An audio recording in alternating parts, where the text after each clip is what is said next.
Unbox with me a lithium cordless hedge trimmer and grass trimmer.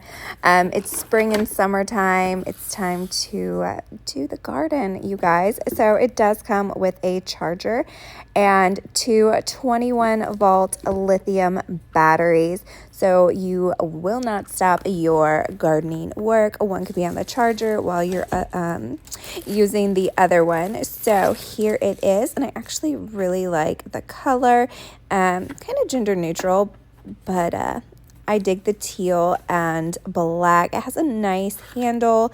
Here is the grass trimmer, and this is our hedge trimmer. Ooh, stainless steel, super nice instruction manual if you would like to read that as well.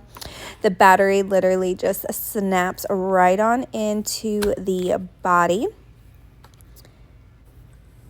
And you push these two buttons and you can change it out. So taking off the grass trimmer to the hedge trimmer, and it snaps right back in. Just hold those buttons and you'll hear a nice click.